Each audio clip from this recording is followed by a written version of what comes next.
പ്രതിജ്ഞയുണ്ട് ക്രിസ്ത്യാനിക്ക്. ആ ഒരു പ്രതിജ്ഞ ക്രിസ്തീയ ജീവിതത്തിൽ എല്ലാ കാലവും നമ്മൾ ഓർക്കും.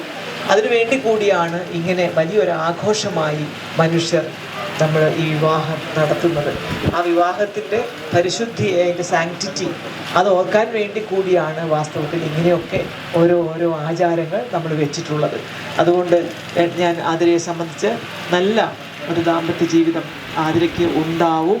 കാരണം ആതിര ഏതിനോടും പൊരുത്തപ്പെട്ടു പോകുന്ന ഒരു പെൺകുട്ടിയാണ്. കുറച്ച് ദിവസങ്ങൾ കോഴിക്കോട് എൻ്റെ അടുത്തുണ്ടായിരുന്നപ്പോൾ തന്നെ എനിക്ക് മനസ്സിലായത് സ്നേഹമുള്ള ഒരു കുട്ടിയാണ്.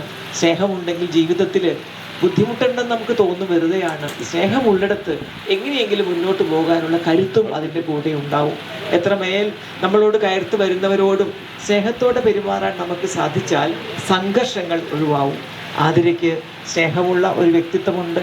അതുകൊണ്ട് തന്നെ ആതിരയുടെ ജീവിതത്തിൽ ഞാൻ വിചാരിക്കുന്നു അവൾക്കുള്ള ഒരു സ്നേഹം അവളുടെ ഏറ്റവും വലിയ സൗന്ദര്യവും സൗഭാഗ്യവും അലങ്കാരവും ആണ്. അങ്ങനെ തന്നെ ആയിരിക്കട്ടെ എന്ന് ആത്മാർത്ഥമായി പ്രാർത്ഥിച്ചുകൊണ്ട് എല്ലാ ആശംസകളും ആതിരയ്ക്ക് ഭർത്താവാൻ പോകുന്ന കുട്ടിക്കും നേരുന്നു. അതോടൊപ്പം ഇവിടെ വന്ന എല്ലാവരോടും സന്തോഷവും നന്ദിയും അറിയിക്കുകയും ചെയ്യുന്നു. Thank you madam. നമുക്ക് എഴുന്നേറ്റൊരു വാക്ക് പ്രാർത്ഥിച്ച് അവസാനിപ്പിക്കാം.